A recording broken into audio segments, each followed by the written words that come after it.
오래전에 미국 할렘가를 걷던 한 기자가 폐어더미 위에서 마리화나를 피우는 한 흑인 소녀를 발견했습니다. 아직 어려 보이는데 임신을 한 상태였고 배는 상당히 불러 있었습니다. 기자는 취재거리를 찾던 중이었기 때문에 그 소녀에게 말을 걸었습니다. 아이 아빠는 누군지도 몰랐고 아무런 희망조차 없는 상태였습니다.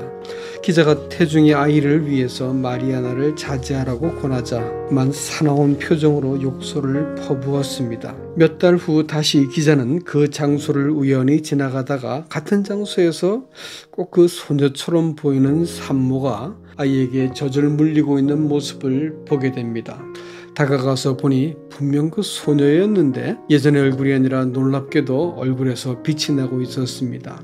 소녀는 그동안 무절제한 생활과 원치 않는 임신으로 인해서 낙심과 삶의 의욕 없이 되는 대로 살았지만 막상 아이를 낳고 자기의 젖을 빨고 있는 아이의 얼굴을 보니까 마음 깊은 곳에서 자기가 살아야 될 이유와 의욕을 갖게 된 것입니다.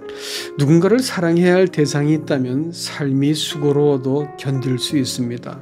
누군가의 사랑을 받고 있어도 세상은 풍성하고 아름다워지지요. 누군가 사랑에 빠지면 현실이 수고스러워도 세상은 정말 살만합니다. 이 소녀는 누구를 사랑하기 전에는 삶이 환멸스러웠지만 이제는 아기를 갖게 되자 삶의 의욕을 찾게 된 것입니다.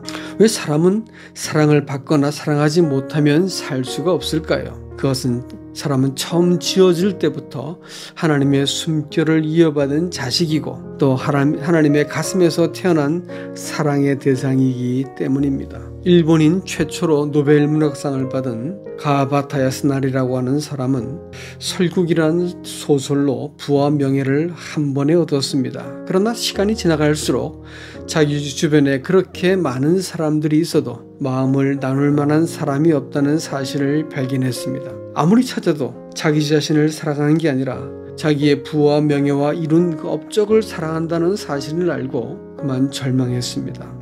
그러다가 마침내 자택에서 가스밸브를 열고 스스로 목숨을 끊었습니다. 그의 유서에는 단 한마디가 써 있었는데 그것은 외롭다는 말이었습니다. 주변에 사람이 많아서도 고독했고 영혼의 반려자를 만나지 못하니까 겨우 술이나 취미나 오락으로 자신을 속일 수밖에 없었던 것입니다. 사람은 어렸을 때는 엄마에게 집착을 합니다. 동생이라도 태어나면 멀쩡하던 아이가 퇴행현상을 보이죠. 아기처럼 말하고 기저귀를 차고 이렇게 합니다. 엄마를 쟁취하기 위해서 생각지도 못한 일들을 하고 동생을 미워하기도 합니다. 엄마가 자기를 위해서만 존재해야 되는데 동생이 경쟁자가 되었던 것입니다.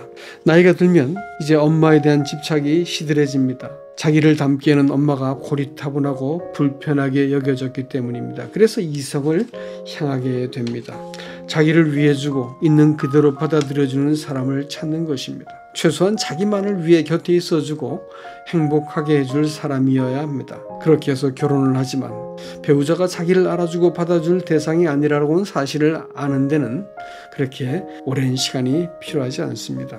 이제 늙어서 자기가 낳은 자식이고 또 자기의 혼신을 다해서 키웠고 전적으로 사랑을 베풀었으니까 그 자식이 자기를 알아주기를 기대합니다. 그렇지만 아이가 사춘기를 지내면서 이미 더 이상 자식이 자기 영혼을 담아낼 대상이 아니라고 하는 사실을 아주 넌더리가 나게 알게 됩니다. 이 세상에서 그토록 원했던 자기를 있는 그대로 받아주고 사랑해줄 대상을 사람들은 찾지 못한 채 고독하게 철저히 혼자가 되어서 외로운 죽음을 맞게 되는 것입니다. 왜 사람들은 이렇게 살까요? 하나님은 하나님의 형상대로 사람을 지었기 때문에 사람의 마음속에는 창조자가 아니면 채울 수 없는 공간이 있습니다.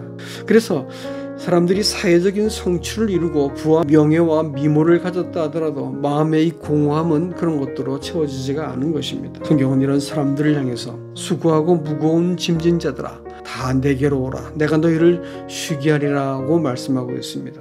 인생을 살면 살수록 허무하고 수고로운 것은 바로 하나님을 떠났기 때문입니다. 그가 사람을 창조하시고 사람의 존재의 의미가 되어지고 사랑할 대상인데 그가 계시지 않기 때문에 사람은 무엇으로도 사람의 마음을 채울 수 없고 또 사람 마음속에 있는 불안감도 해소할 수 없는 것입니다.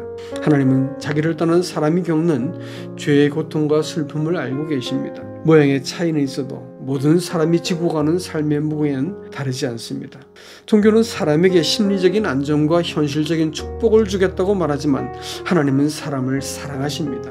그래서 자기를 거역하고 떠난 사람을 찾아오신 것입니다. 하나님이 사람이 그토록 찾던 영혼의 주인이십니다. 그에게로 돌아오는 것만으로도 쉼을 얻게 하시고 하나님은 영혼의 동반자가 되시겠다고 말씀하고 있습니다.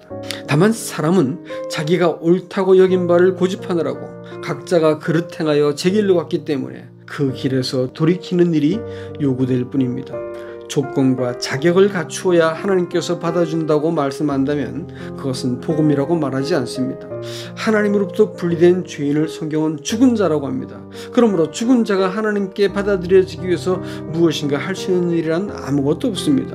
다만 하나님께서 사람에게 찾아오셔서 부르시는 음성을 듣고 그 앞에 나와 그의 초청을 받아들이기만 하면 됩니다. 이 복된 소식에 응하기만 하면 하나님께서 사람과 더불어 이 관계를 회복하시는 것입니다. 오라 너희 모든 목마른 자들아 물로 나오라. 돈 없는 자도라 너희는 와서 사목대 돈 없이 값 없이 와서 포도주를 사라. 이 복된 초청에 아무도 잃어버린 바 되지 않고 하나님과 화해할 수 있기를 축복합니다.